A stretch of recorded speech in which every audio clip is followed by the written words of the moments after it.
Welcome to Boston Public Radio. He is Jim Rowdy. I'm Marjorie Egan. We're taping live tonight at the Boston Public Library for a special BPR program with a live audience here at the Boston Public Library.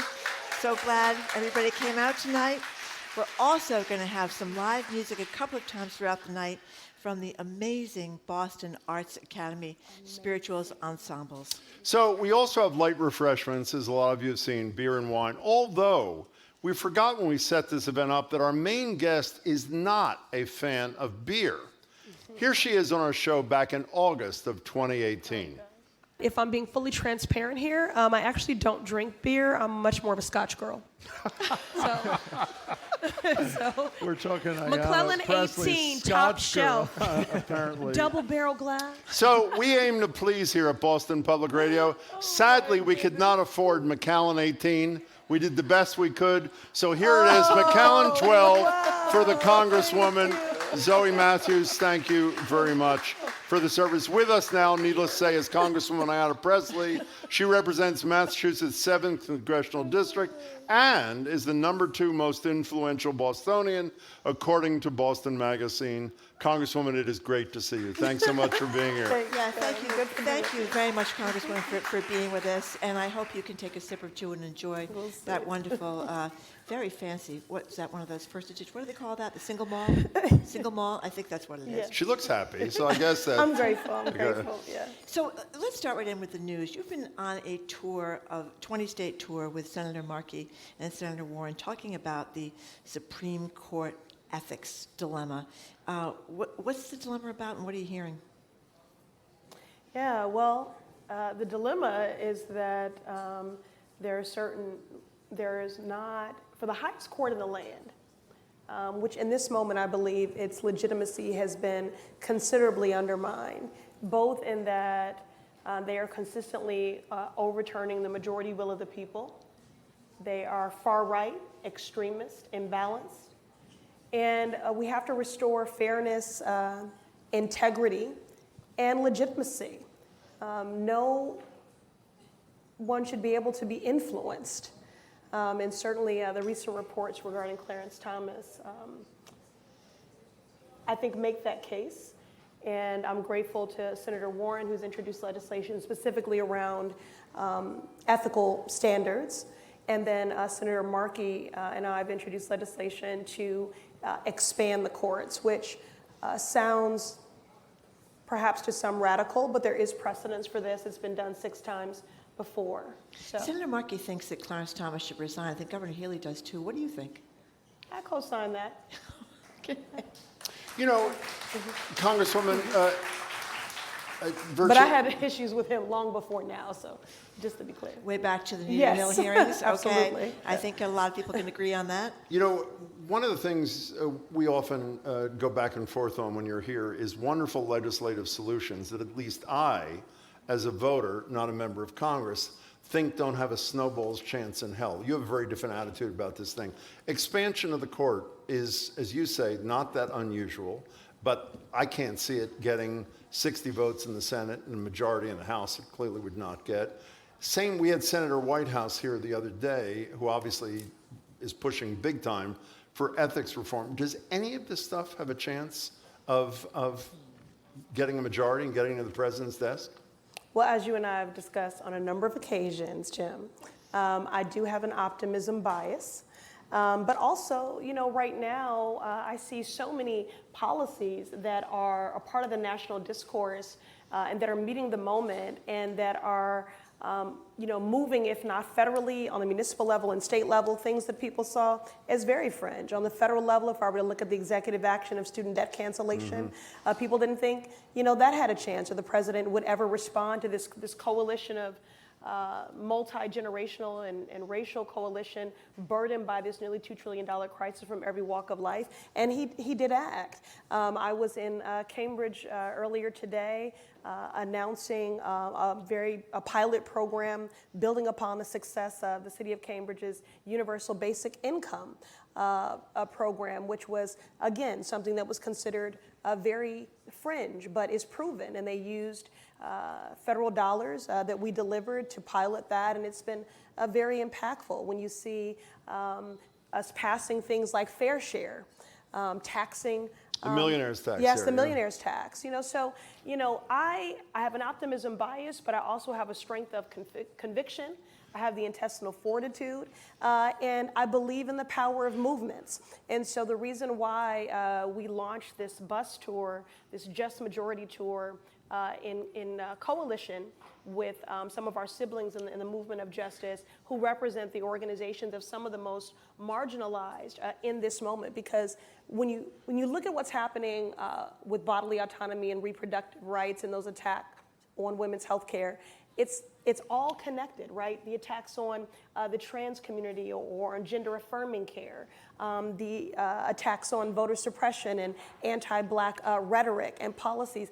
It's really all interconnected. And so we've come together in coalition to demand that the highest court of the land be just. And it has been really operating in the absence of justice and doing the work of obstructing justice on voting rights, housing rights, and reproductive rights. A couple more things on the Supreme Court. One thing you left off your list, which you usually regale us with about what people thought was impossible. There were a couple of fools in Massachusetts who a couple of years ago thought that Capuano was going to crush you. Oh, no, that was just you, Jim. Exactly.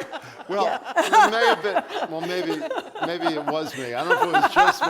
No, but, No, I'm kidding. well, no, it's not kidding. I am one of the He people was who one thought of you're going them. to get crushed. Yeah, That's true. yeah. But, the Supreme Court thing, just staying on it for a second, and maybe it doesn't lead to anything. Trump was wise enough to pick people who are now in their young 50s. And if history is a guide, they could serve through potentially 8 presidencies. These Coney, Barrett, Kavanaugh, and Gorsuch.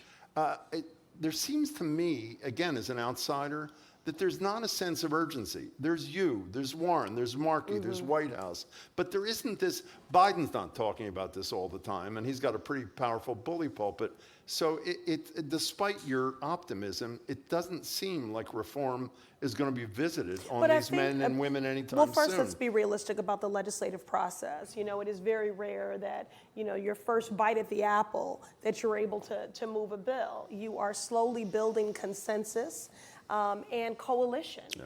And, and there's a lot of talk about perhaps term limits or reducing the power of the courts. Again, these are lifetime appointments.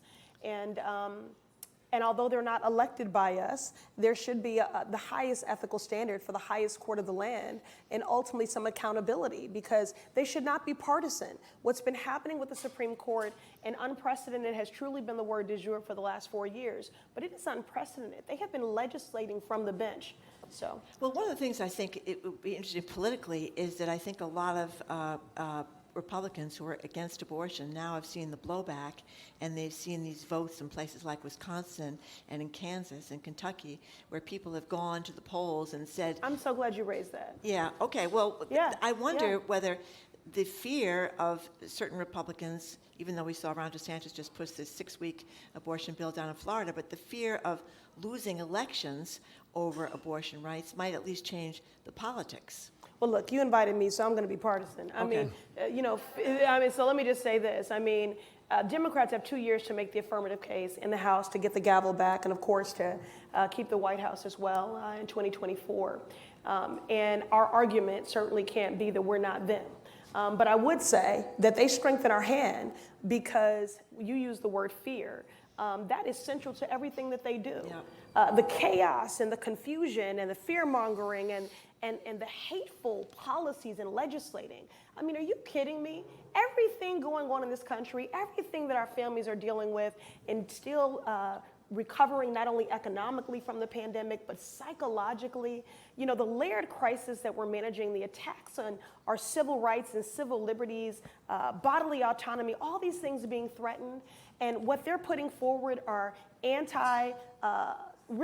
forced birthing bills and legislation that I would consider child abuse when you're talking about attacking trans children.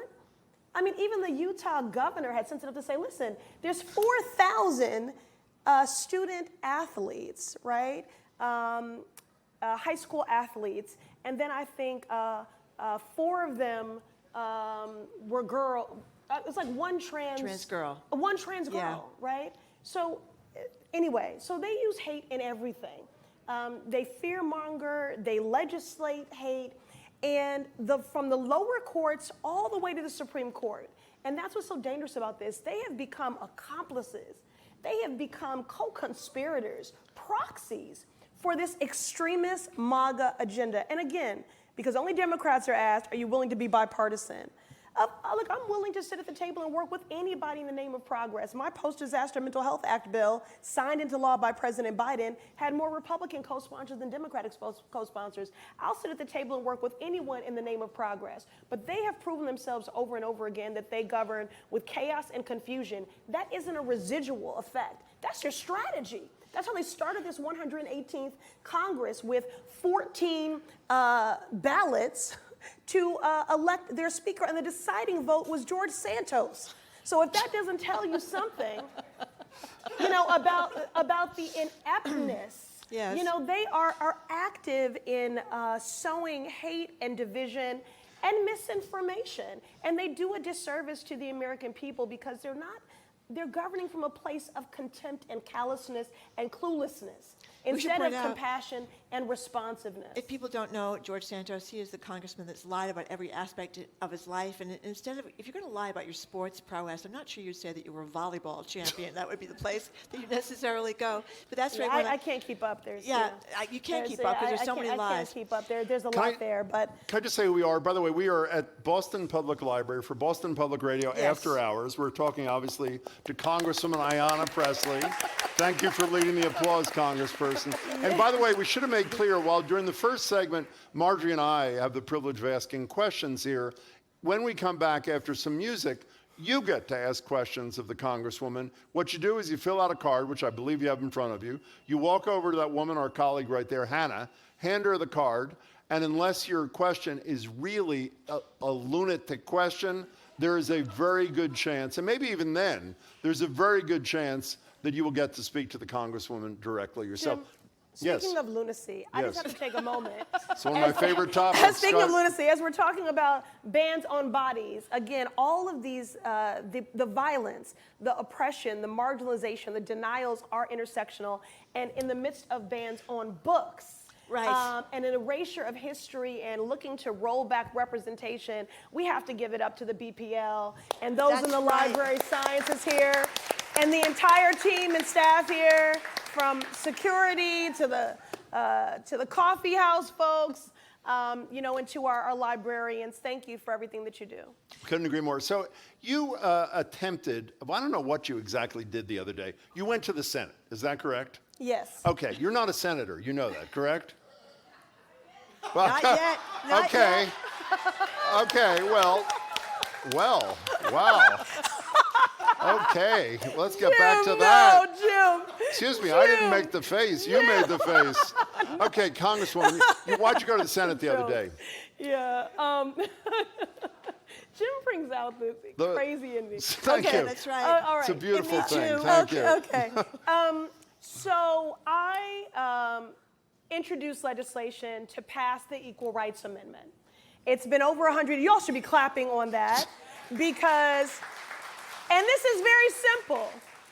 Equal rights under the law shall not be abridged or denied by the United States or any state on account of sex.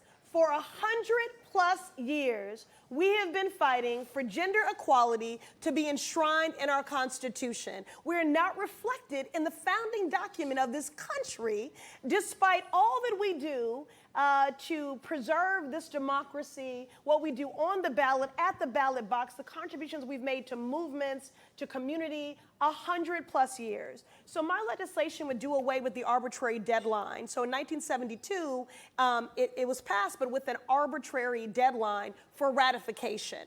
And so since that time, 80% of the countries in the globe have enshrined gender equality in their constitution.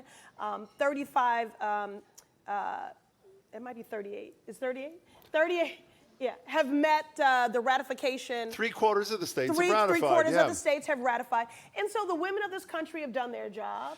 Advocates and activists, the states have done their job, and Congress must do their job. And so I'm very encouraged by the vitality of this movement in this moment, especially from Gen Z. They're very involved in this. And so Senator Durbin, who's one of our partners in this, held a Senate hearing on the ERA. It was the first Senate hearing in 40 years. And then there was a vote in the Senate. And so we went there, myself and many of my colleagues, to look them in the face, to demand that they vote yes. And we lost narrowly, but I want to say it was very demoralizing to see Republicans in the Senate defiantly putting a thumbs down. I mean, they were just so defiant and indignant and proud to be putting a thumbs down as if they don't have mothers or women in their family or aren't raising daughters. Nothing should be controversial about this. When this passed in 1972, it was bipartisan. Yeah. What we should not be partisan about, common sense, gun control, voting rights, gender equalities. These things should not even be controversial. And Jim and Marjorie, there was debate the night before, equal time held. Not one Republican came. Not one. And so when we arrived at the chamber, Murkowski was ostensibly filibustering, talking to an empty chamber, because they did not even deem this vote as worthy of debate. A Republican from Alaska, for those who don't know. And two Republicans did vote with us, Murkowski and Collins. Can I ask you two more questions about this for a second? Obviously. Yes, women. One, first, if the ERA were to be enshrined in the Constitution as the 28th Amendment, I think, what would that mean for the right to abortion in the United States, in your opinion? Well, I think it's, it would give us sort of a legal, standard there, and maybe they wouldn't have moved so swiftly. It's about rights and protections, and it's also about justice. I mean, how ridiculous that 100+ years, and I do also want to say this, Congresswoman Jackie Speer was who was leading this fight in the House for many years, and when she retired, she came to me and said, I want you to take the mantle. And I appreciate that, and it was appropriate, because Black women should be leading and centered in this movement, because Black women and other marginalized groups, the LGBTQ community, stand to benefit the most. And so myself and Congresswoman Cori Bush out of St. Louis, together we have launched an ERA caucus, which also helps with momentum. And I do want to give it up to Leader Schumer. He has assured us there will be another vote. So we have, tremendous colleagues. We're closer than ever before. So see that, Jim? You wouldn't have thought I would have had a Senate hearing. You wouldn't have thought we would have gotten a vote. So we have to remain vigilant. I believe in the power of movements, and it has never disappointed me. Okay, so one last thing about this. Clap for movements, y'all. Don't let Jim get away with that. Congresswoman Pressley is essentially our living applause sign here at the Boston Public Library. I am moderately obsessed with this ERA thing, and let me posit something to you that I'm pretty sure I'm right about. The archivist for the government has the power to publish the ERA as the 28th Amendment to the Constitution now, because 3/4 of the states, as you say, have ratified as the Constitution mandates. There was an Office of Legal Counsel memo during Donald Trump saying the archivist shall not do this. The President of the United States, Joe Biden, at least in my research, two things. One, has the power to rescind that memo. There's no question about that. And two, my decent amount of research, has the unilateral power tonight to order the archivist of the United States of America to publish the ERA today as the 28th Amendment to the Constitution. Shouldn't you be lobbying the president to do something that is a far simpler, more direct route, Congresswoman? I mean, I think, there are many tools available, but the president did also put out a memo endorsing my legislation, which would do away with the arbitrary deadline. And so he did put out rather a press release the day of the Senate vote saying that he supported this approach. And it's just to do away with this arbitrary deadline. There should not be a deadline when it comes to gender equality. Fair enough. We're talking to Congresswoman Ayanna Pressley. You know, before we went on there, we were talking about the White House Correspondents' Dinner. You were at the White House Correspondents' Dinner sitting at the Yes. table with Why aren't people you putting from my outfit up on the screen? the Boston Globe. Did anybody here see my fit? I Thank you. did, actually. Okay. You want to describe it for those who missed it? What were you wearing? Oh, well, I mean, they can Google it. Okay, they can Google it. But, Okay. What I will say is that I felt very humbled to be invited and to be there with my favorite plus one, my husband, Conan. And it was a great night. And I think one of the biggest takeaways for me, other than that I thought the president did great and his comedic timing was on point and he had the right balance of self-deprecation. He was very funny, as was Roy Wood. But, you know, here you are in a room with 2,600 people, elected officials, activists, influencers, luminaries, journalists, right? I really appreciated President Biden's acknowledgement of the role of black press and shouting out Ida B. Wells, and that we celebrated Gwen Ifill, you know, who has Boston roots here, beginning with the Boston Herald.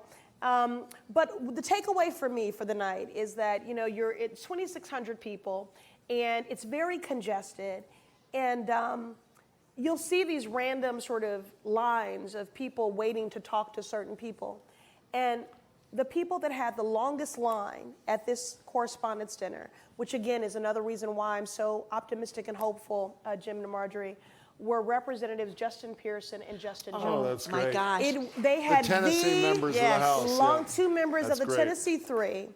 And That's I great. mean, Hollywood was waiting to talk to them, elected officials, journalists. And, you know, they've struck a resonant chord. You know, this generation is fed up. And they are tired of policies that have failed their communities, their families, and them. And they are ready to participate in civil disobedience and to be disruptive, whether it's on gun violence reform and protecting kids and not guns, whether it's on climate justice or racial justice, ending police brutality, supporting my legislation to end qualified immunity. They are demanding more.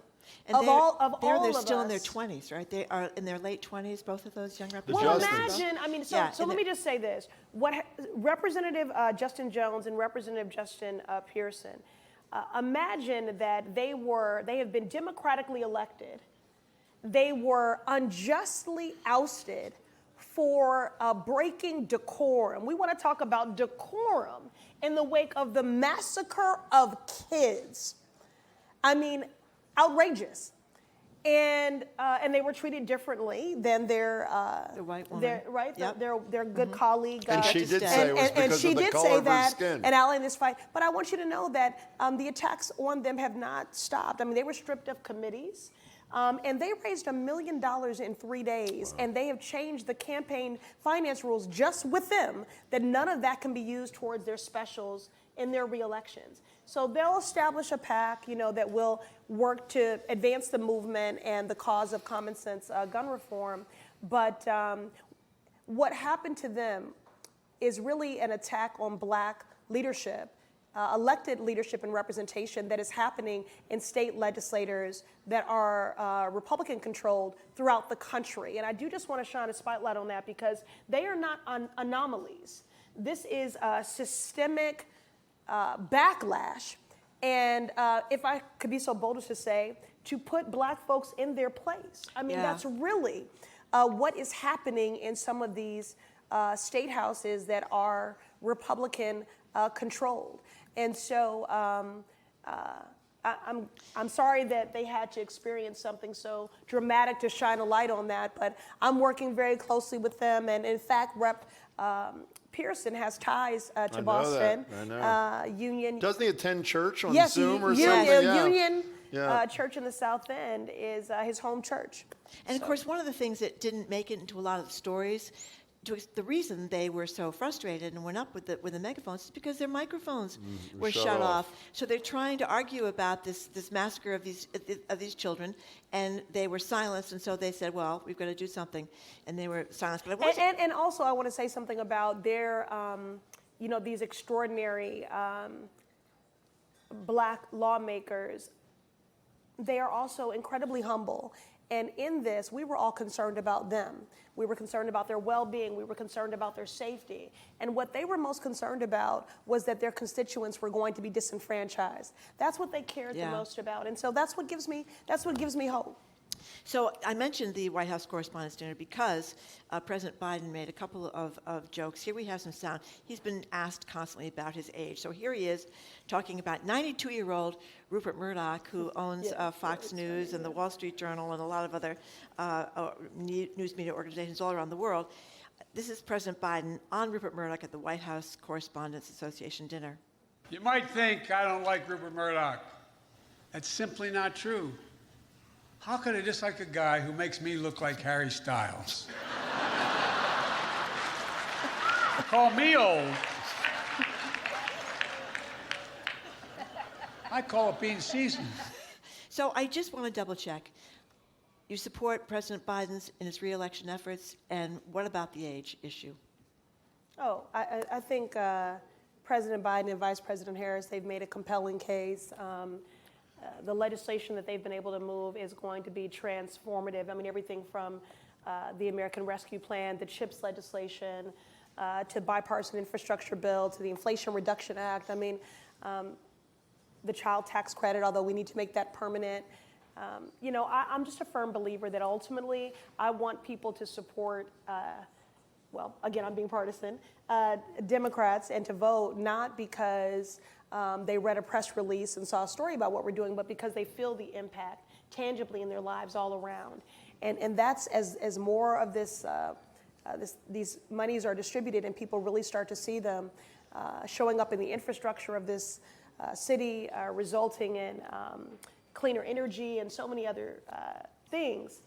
I think, again, the case has been made. They have my unequivocal support, and I look forward, as I did last time, to campaigning and working hard to make sure that they return to the White House and that we take the gavel back in the House. And we have 2 years to make the affirmative Democratic case. And I do want to take a moment just to say, because I was with our whip with Catherine Clark last night, it is extraordinary the diverse representation in House Democratic leadership right now.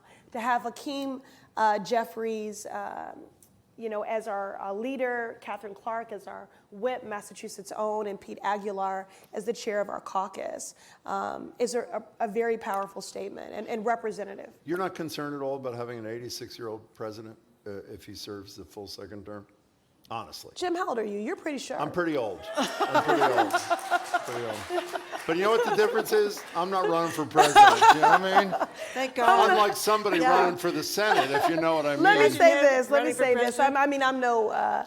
Look, I'm spoiled. I mean, I've cut my teeth in my early days in Congress under the tutelage of people like Maxine Waters and been proximate to Nancy Pelosi. And, these are women that are over 80, so, I have had a number of one-on-one conversations with him. We don't always agree.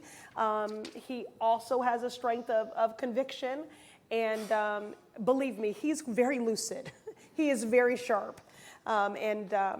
We would be well served by another 4 years. Yeah, can I just I'm sorry to dwell on this. We'll do it one more minute, then we're going to take a break for some wonderful music.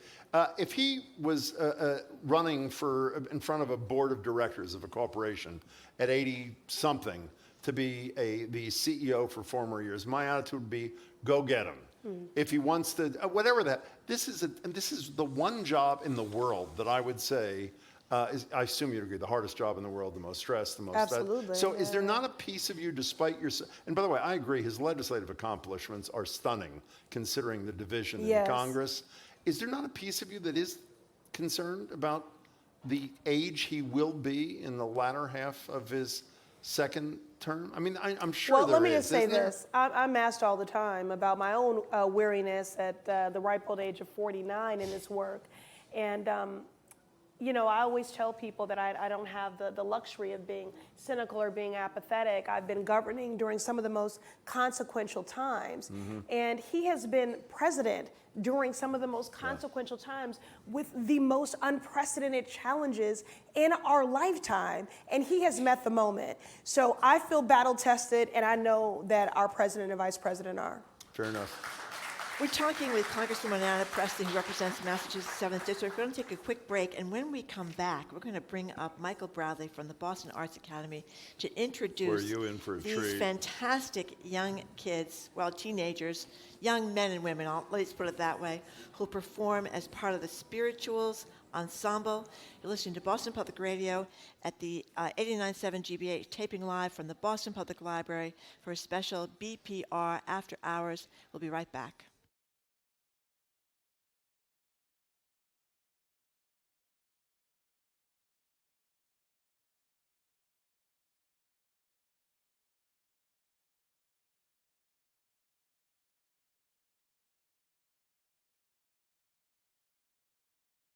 Welcome back to Boston Public Radio. Jim Browdy and Marjorie Egan. We're taping live at the Boston Public Library for BPR After Hours. Couple of housekeeping kinds of things.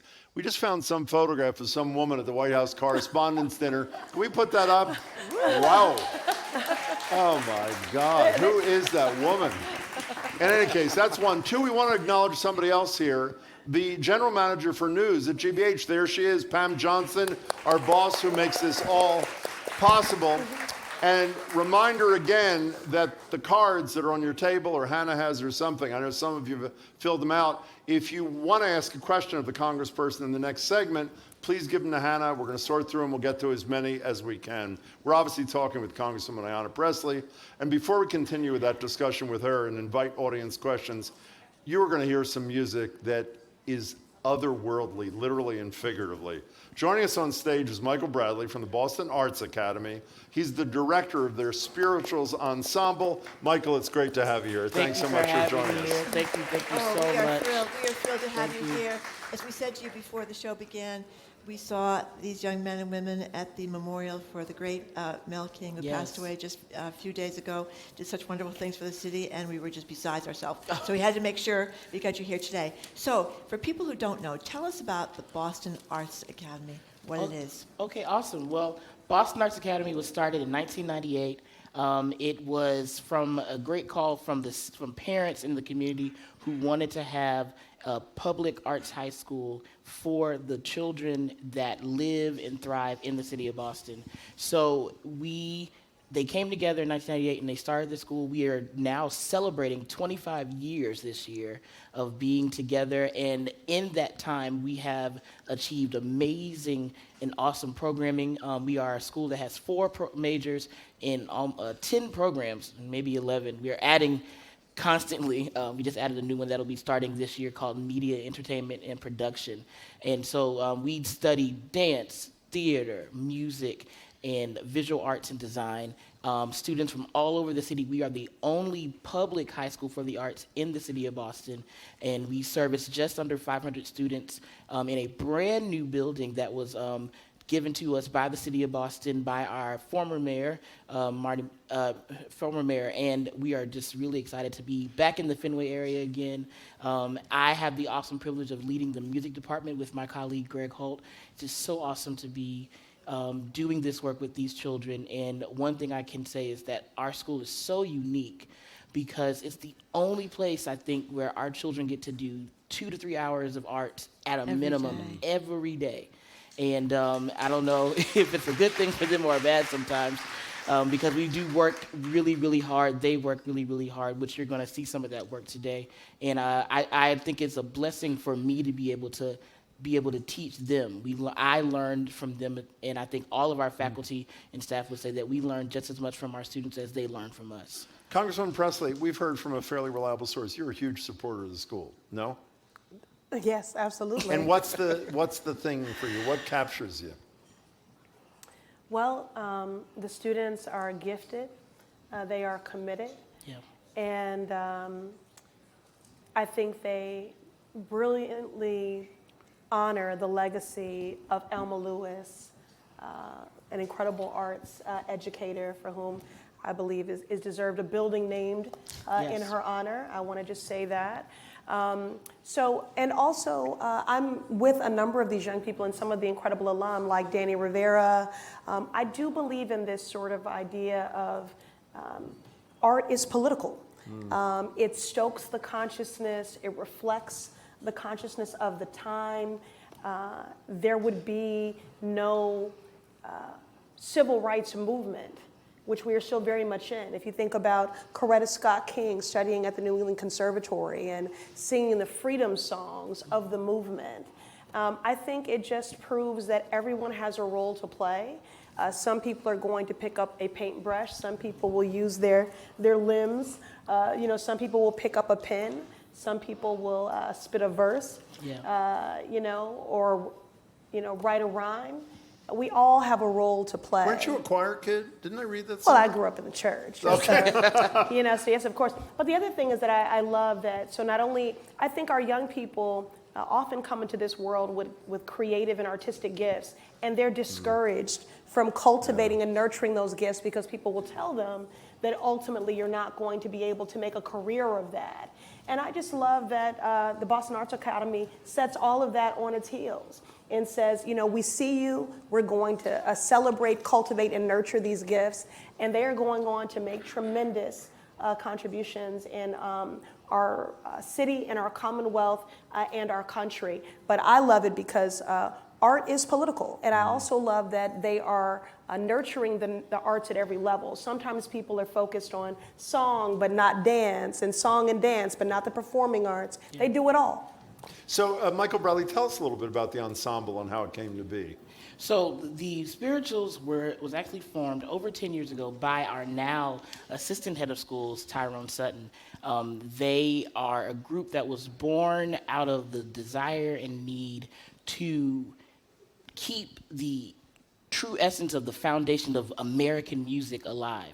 And that is the Negro spiritual. That is the slave song. That is the dirge that rose from the fields of our ancestors who were brought here in chains, but they somehow took that pain and turned it into something that's so full and rich of heritage that we can't escape it. It is literally inside of everything that we sing, say, and do as musicians, as artists. And I think it's really amazing because Congresswoman Pressley and all of the amazing politicians in our city, I've always had a deep connection. Mayor Wu has been a really big fan of us, and it's because I think we sing and speak to the soul of what it is to be a musician, what it is to be music. It is literally the personification of what is music. It is the basis of everything that we do. And I think it's so important that we don't lose that. And that's why I've also always fought for this group to keep them alive and to push them out there, not so they can sing everywhere, but because this music matters. This voice matters. And this sound matters. Yes. And it's so important that we remember and appreciate this sound, and because it's something that can disappear. It's something that gets lost often because of how the curriculum is built in our schools. And so we really want to make sure that voice never gets lost. I just want to say one thing. I walked into that celebration of Mel King's life. Marjorie knows this. I'm one of the least spiritual people who ever lived. I'm being honest. I left like a different human being. That's right. And it was because of these kids. I mean, it was so incredible. Yeah. I know we're going to hear them in a second, but so... You were doing hallelujahs on the way Well, out I of the wouldn't go that church, far, but it's I was close. unbelievable. I was close. You're good. You're good. But it is always stirring, and I really love what you were saying there. It's an important reminder that it's in the tradition of sort of storytelling and griots and passing that on. It is something that we summoned. It's sort of ancestral in our resilience, but in telling our stories and preserving that tradition and our heritage. Yes. Thank you for making that point, especially when we find ourselves at a time when there are draconian forces at work that seek to erase the true telling of our history. This is that much more important in this moment, I think. Okay, Michael, we're going to hear a song? No, before we hear a song, can you just give us, and before you tell us a song, just give us a picture of who these young people are? I mean... So these are 10th 11th and 12th grade vocalist at the Boston Arts Academy. This is one of our 2 audition vocal groups that we have in our music department. They have sung this group in spirit, and not this particular iteration, I would say, but this group has sung everywhere. It's actually kind of a returning home because under Mr. Sutton's leadership, the Spirituals actually won the Sing That Thing competition. I know that at GBH, Yeah, that's so, right. So we're returning back to give That's a little great. bit back. But these students are vocalists. They study contemporary. They study classical music. They can sing in just about any language you want to throw at them: Italian, French, Spanish, English. They do all of the amazing things. We do background singing labs. They can sing a little Deborah Cox, I Did You Get Here? Okay. All right? But they can also sing Schubert for you. They can also sing Brahms. And I think that's one beautiful thing about this amazing school. And I always make sure to thank the people that made that happen. And that's the great people in our city and the continuous support of people like Mayor Michelle Wu, who have made sure that we have space in place because these children have access to so many amazing things. We're doing Carmen in a few weeks. They're preparing for a Springfest concert. They have so much they offer. And the fun thing is that a lot of them didn't really get a chance to have access to that before. And because of what BAA is, it gives them access and opportunity. Some of them are going to be going to Italy this summer. Some of them are going to be going to New York for different things like that. And it's because they're so talented. I literally can throw anything at them. Yes. And they are hungry to sing, hungry to perform. So I want to stop talking so they can perform. Okay, What are they going to perform? So this piece is called A Prayer. It's by British Black composer Ken Burton. It's from the words of poet Paul Laurence Dunbar, and it speaks to the turmoil and the difficulty and strain of life. And it represents a lot of what we talk about. It's, the heritage of the African American people. It wasn't always pretty, but it was always real and honest. And this song really, I think, speaks even more so to what we're dealing with in today's world, and in our country in this moment. And it's really just a longing for rest, a longing for peace, a longing for repose from all that's going on in the world. So that's what we do. Let's welcome Michael Bradley and the Boston Arts Academy Spirituals Ensemble. BAA, let's Michael. go.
That was the fabulous Boston Arts Academy Spiritual Ensembles. We're going to hear from them again before later in the show. They're directed by Michael Bradley, and we're so grateful that they're here. We're going to take a quick break. You are listening to Boston Public Radio, the special BPR edition. We are live at the Boston Public Library taping. Our guest is Congresswoman Ayanna Pressley. We'll be right back for more questions for the Congresswoman and more music from these wonderfully talented young people.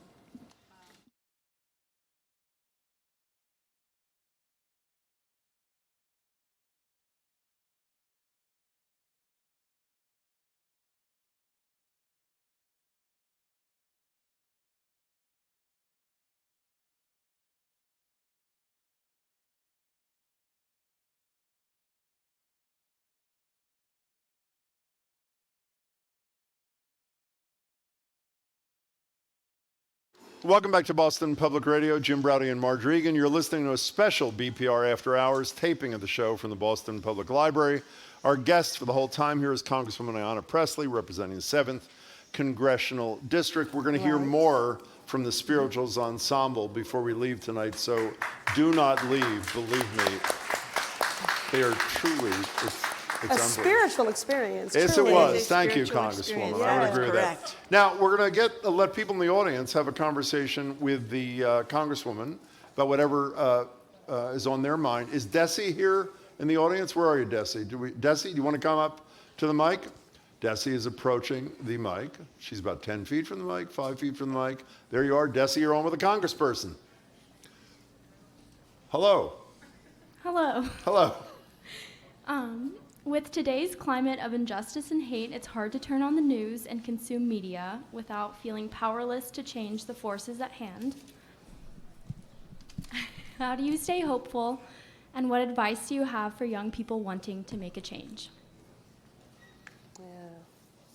I mean, as I was saying earlier, Desi, it's really, I'm not sure of your age, but it's really your generation that gives me a lot of hope because they don't have a malaise or detached acceptance in the face of injustice. Most of the young people who I'm proximate to are leading movements when it comes to racial justice, climate justice, and ultimately have proven themselves successful. The president ultimately acted on student debt cancellation by executive action because of the strength of this movement with a lot of young people who were championing issues-based activism from bodily autonomy and gender-affirming care, racial justice, climate justice, student debt cancellation.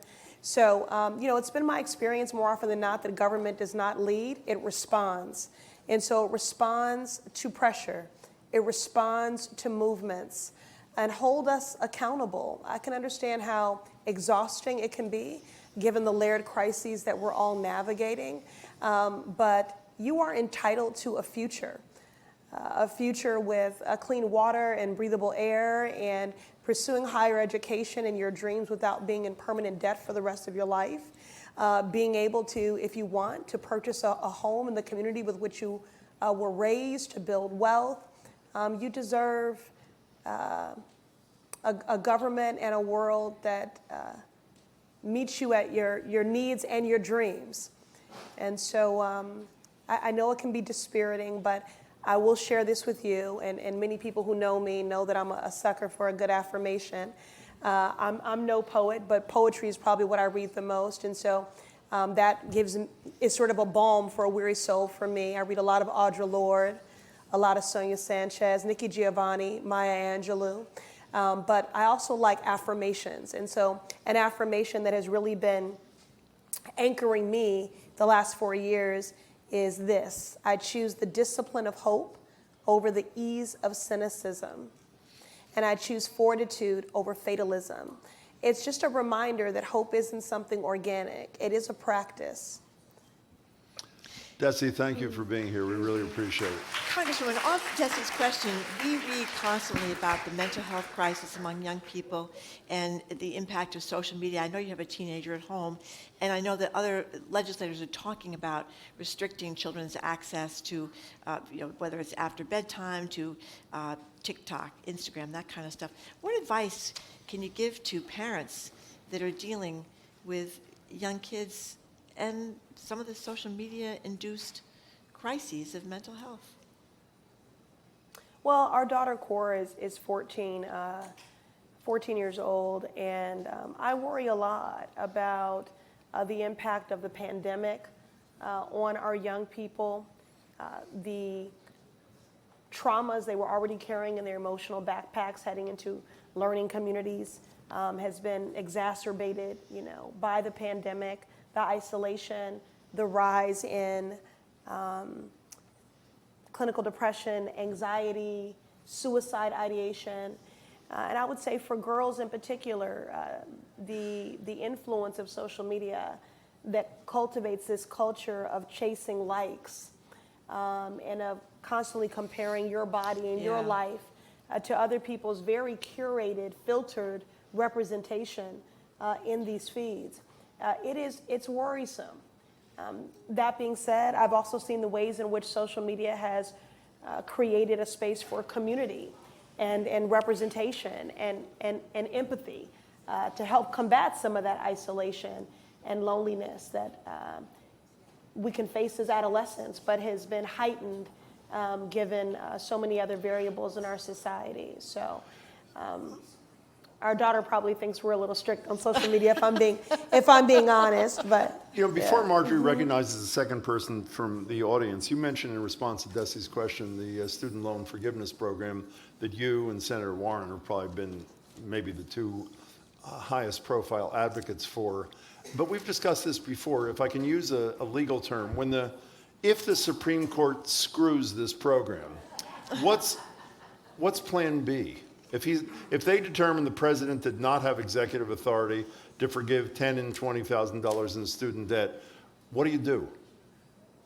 Well, Jim, as an organizer, I certainly pride myself on making sure that there are always contingency plans. But in this instance, I think it's important that we not cede any ground or any defeat as of yet. And maybe not ever, because the legal case is sound. The Supreme Court just needs to uphold the law. President Biden has the authority, the same authority that was used, that we organized and pushed him to do a pause on student loan payments during the pandemic. He has the authority. Congress has given him the authority. And so the legal case is sound. The Supreme Court just needs to uphold the law. And in the same way that we fought for executive action, and then once he did pass that, again, this was going to impact 40 million plus people. This will, for 1 in 4 Black borrowers, this will zero their debt out completely. If you're a Pell Grant recipient, we're talking about $20,000 worth of debt canceled. Non-Pell Grant recipients, $10,000. And I always call it relief or cancellation and not forgiveness, because borrowers have done nothing wrong. They are doing what we have told them to do in what is supposed to be a meritocracy, and education is supposed to be a great equalizer. But the cost of it has increased by 150%, putting that farther and farther out of reach. And so this is an issue of great consequence to people from every walk of life. Over 100,000 people in my district, in the Mass 7th alone, stand to benefit from this relief. And so we've been at the Supreme Court organizing, rallying to keep that pressure up. But the legal case is sound. Let's go. Do you want to go back to the audience, Marjorie? Yeah, we've got a question, I think, from one of our colleagues. Oh. Soraya Wintersmith from GBH News.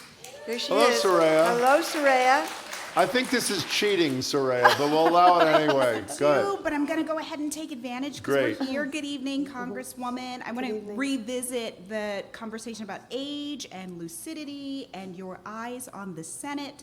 Your sister in service asserted that California Democrat Dianne Feinstein should resign given her extended absence from the chamber as she recovers from shingles. She's quoted in CNN AOC as saying that it's causing harm to the Judiciary Committee. Where are you in that discussion, and are you thinking about term limits for your colleagues in the Senate as well. We should identify the two people you're talking about. Her sister is Congresswoman Ocasio-Cortez, and the senator about whom you're speaking is obviously Dianne Feinstein from California. Yeah. Well, certainly I wish the senator, who's a trailblazer in her own right and has ably and faithfully served in the Senate for many decades. I wish her well in her health and her recovery, but I do think that if it is impacting her ability to do the job, then I would support a resignation. Again, these are very consequential times. The numbers in the Senate are very slim.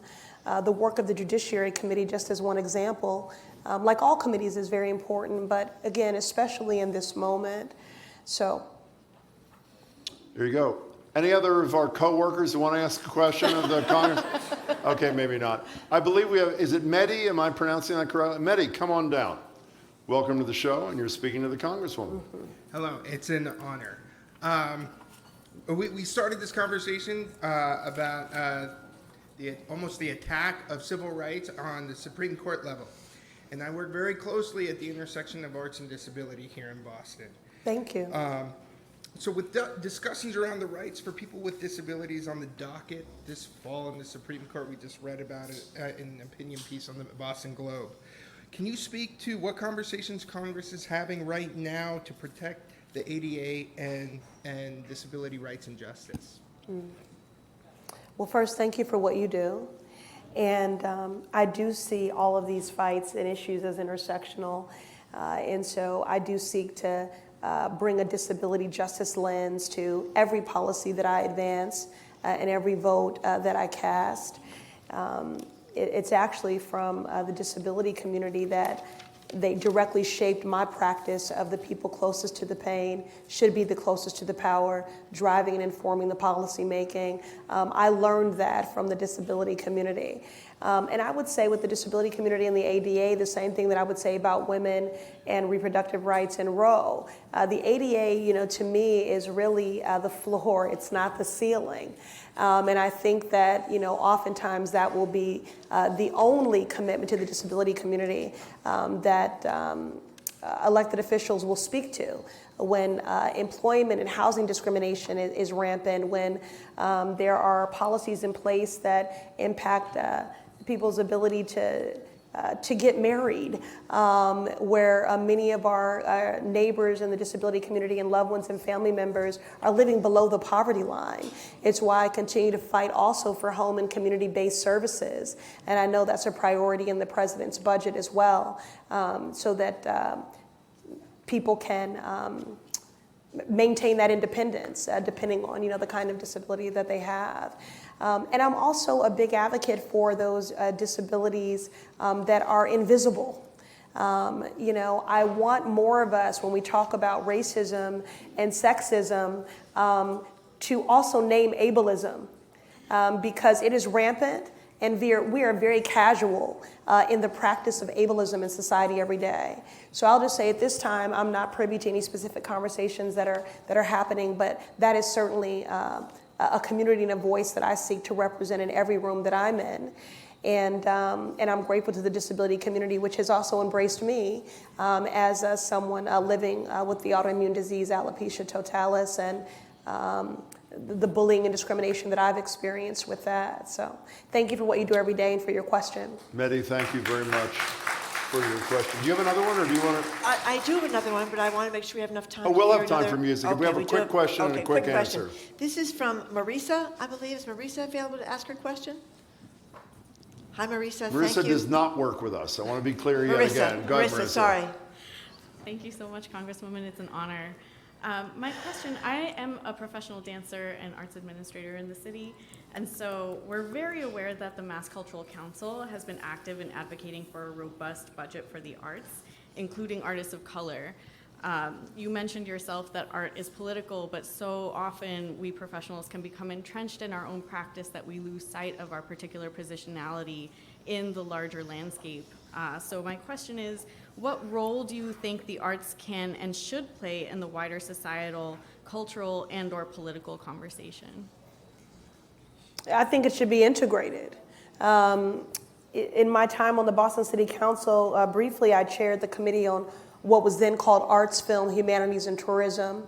And I worked with the state legislature to establish several cultural districts in the city of Boston.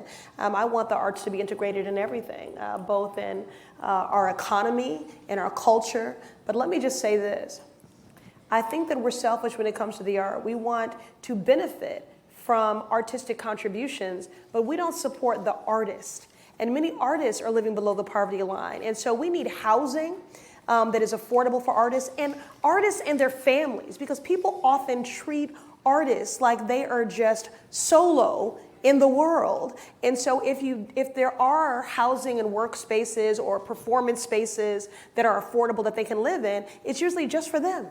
And not it doesn't see them outside of that. So I think art is integral to everything: our culture, our civic life, our politics, our economy. And I will say of my colleagues across the aisle, they have no appreciation for the arts. And in fact, I don't know. Maybe they're a bunch of actors, bad ones. That's the appreciation they have. But through this most recent funding of community project funding, what used to be called earmarks, they banned a lot of the eligibility for artistic and cultural institutions. They don't see it as an imperative. They see it as, I don't even know if they see it as additive, but they definitely don't see it as mandatory. And I do in every way. That's why it's not STEM, it's STEAM. There's no innovation without the arts. Yeah. So. In any case, thank you very much for your question. You. Speaking of arts, we have a little more art. Yes. Yes. We're going to talk before they perform. We're going to speak to a couple of members of the chorus. Adamar Pierre, is that you? Hi, Adamar. How are you? Nice to see you. And I believe you're going to be joined by Derek Gomes. Where are you, Derek? Is that you? Hi, yes. Welcome to both of you. How are you? Thank you. Derek, are you Shrek? Yes. Is that what I heard? Yeah. You did Shrek, right? Yeah, I play Shrek. So what's the difference between singing Shrek and doing this thing? It's very different because being Shrek and singing in a choir like spirituals, you definitely have different qualities of singing because Shrek was a musical, so you have to add acting and dancing and all those type of things into it. So it was very difficult trying to sing, act, and remember lines at the same time. And but it was a great experience, and having my spirituals background and putting that into Shrek to be able to sing and perform for others definitely helped a lot. Can you give us 10 seconds of Shrek? Okay. I picked this flower right over there. It's where it grew. But I don't really like it, but it made me think of you because it's pretty. There it goes. Acapella, come on! Very good. Acapella. So, Adamar, tell me, Adamar, thank you. Hi, Adamar. What does a choir mean to you? Why did you want to be in this choir? In the spirituals choir, or who are currently now alumni, and it always inspired me to want to be more of a singer because I grew up in the church singing. So when I came to BAA and I saw the different opportunities that we had to be singing and in school, out of school, it was very interesting to me, and it just boosted my love for art and singing as a whole. Are you moved by, when you perform, Dirk, in this choir, are you as moved by it when you're doing it as I was looking around the room when you were performing as the people who are hearing you are? Oh, 100%. I definitely, because music is just me. I'm everything music. And singing some of these songs like the prayer that we just sang, it sort of touches your heart. You have to feel it before the audience can feel it. You have to care for it first. And if you don't care for it, the audience won't care. And definitely singing this song, and all these songs and spirituals, definitely touch our soul in a spot that you've never felt before. Jim, the Congresswoman has a question. Oh. I was just curious, maybe just by a show of hands, how many of you plan to pursue the arts in college or beyond, that you hope that this is what you'll do for a living? Wonderful. Whoa. We should say, since we're on radio, that was practically unanimous there, unanimous. Congressperson. Do you plan to pursue the arts, Adamar? Yes, I do. I plan to either do musical production and like sound engineering for like music, and also maybe vocalist, like being a vocal major as well. I'm so glad that you lifted up that aspect because just like in doing media, or I would say even as an elected official, the folks behind the scenes, the production folks, don't always get the shout out. So let's give a shout out to production and all the folks behind the scenes here. But in the arts, that's wonderful. So Derek, what are you going to perform for us, you and your colleagues? I got you. We're going to sing a song, Glory Hallelujah, to the Newborn King by Mark Butler. Okay. Great. Wonderful. Michael Bradley's about to come out front again. Boston Arts Academy Spirituals Ensemble, led by Michael Bradley.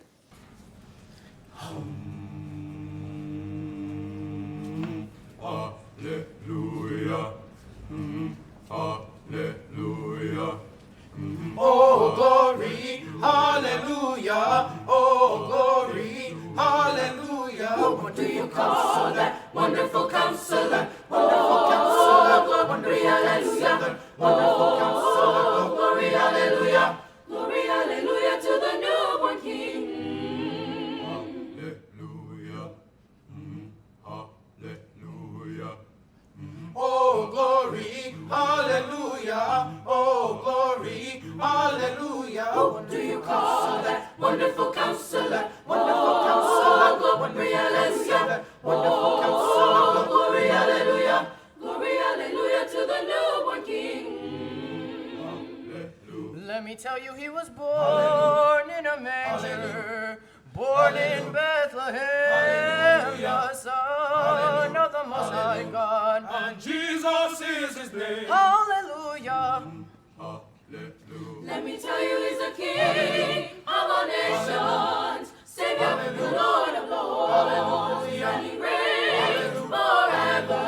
And Jesus is his name. Oh, glory, hallelujah. Oh, glory, hallelujah. Wonderful counselor, wonderful counselor, wonderful counselor, wonderful counselor, wonderful counselor, wonderful counselor, wonderful counselor, wonderful counselor. Oh, glory, hallelujah.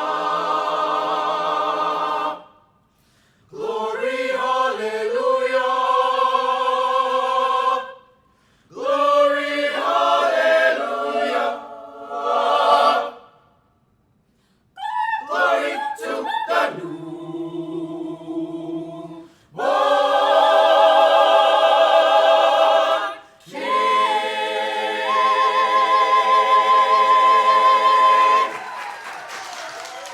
Goodness!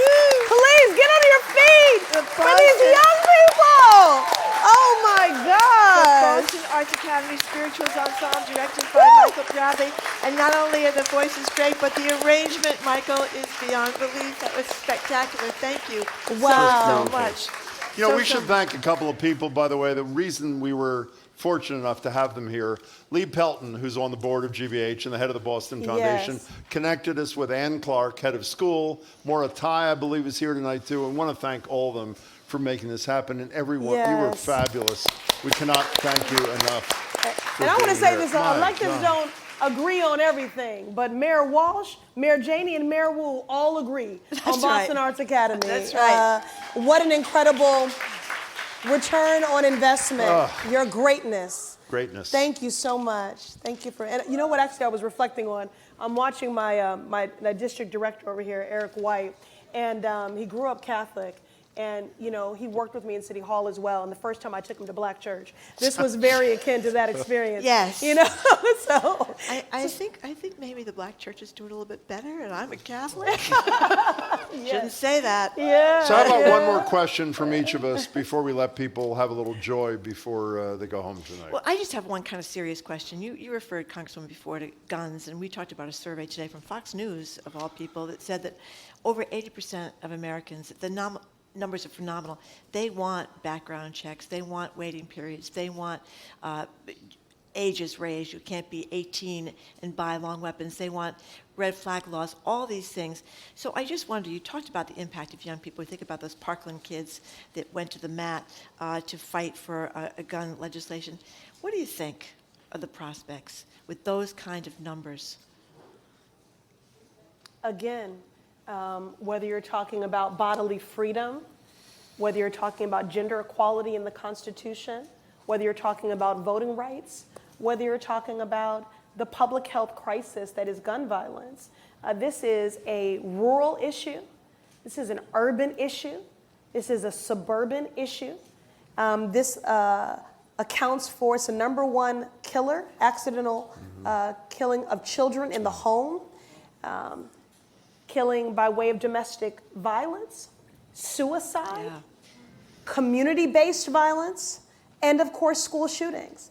I mean, America, for all of its desire to be exceptional, this is not the way in which we want to be a pace setter for the globe.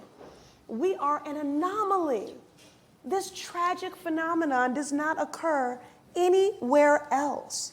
And so we have to do something. And you stole my talking points because those are all the things we want. Universal background checks, banning assault weapons and military grade weapons, increasing the age to purchase firearms from 18 to 21, red flag laws. I mean, we know what the common sense reforms are. We know what needs to happen. And it's just so sad that the NRA lobby and the influence of that on our colleagues across the aisle has them more committed to protecting guns than protecting our kids. So I want to say this as I think about my colleagues that came in so across the aisle so defiantly to vote down the ERA. Take notice. Take notice. And the electorate needs to put them on notice. When it comes to protecting our kids, when it comes to gender equality, when it comes to voting rights, again, they have proven themselves over and over again to be undemocratic, anti-woman, anti-worker, anti-immigrant. And again, just very, very consequential times. And I'll just close this out. I think Desi is her name that asked the question about hope and what to tell young people. Look, who you vote for determines who's elected. Yeah. Who's elected determines the policies. And the policies determine who lives, who dies, who survives, who thrives, period. So every election matters, and that certainly has been reiterated during these consequential times, from school committee to, if you have an elected one, to city council, to the mayor's office, to the corner office of the governor, secretaries of state, your federal electeds. Every elected matters. And so policies determine everything. And who's elected determines the policies. Again, who lives, who dies, who survives, who thrives. And so what the Republicans are actively doing is what I would characterize as policy violence. And that is why I say policy is my love language.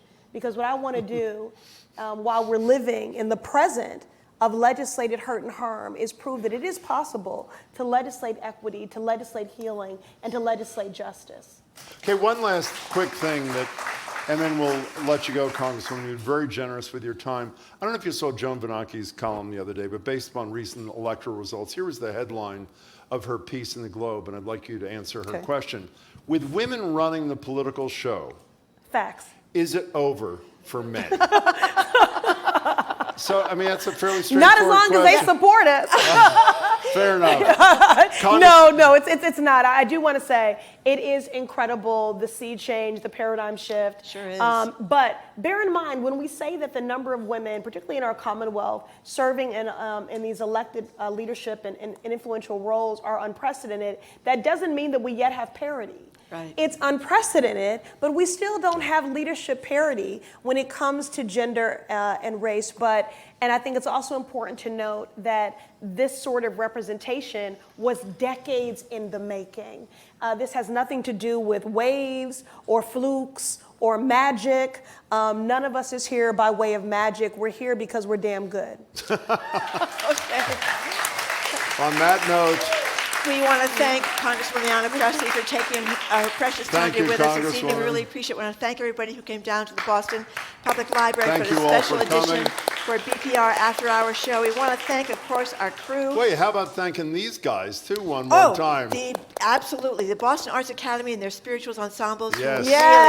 really were Just spectacular. incredible. And Whoa. Michael Bradley, their unbelievable, great director. Thank you, Michael. Thank It you was so much for terrific. being with us. And we want to thank our crew as well. Zoe Matthews, Aidan Conley, Nicole Garcia, Hannah Loss, our engineer back in Brighton, John LeClaw Parker, our executive producer, Jamie Bologna, our staff here at the Boston Public Library, engineering and events team, Sai Patel, Evelyn Brito, Abby Blake, Sandra Lopez-Burke, Brad Lewis, Glenn Heath, and Annie Schreffler. Thank you, Jimmy. You did a very nice Thank job. you. It's a great night. We really thank you for all. coming. Thank you all. Thank you, Congresswoman. Thank you. I'm Marjorie Egan. And thank you for the scotch. Our Oh, pleasure. yes. Thank you for the scotch. I'm Marjorie Cost Egan. us Is that $80. a prop, You better or do I get drink to it. leave with that? I It's a don't real know. thing. Thank you very much Thank for you all. being with us tonight. Thanks, everyone. Have a good evening.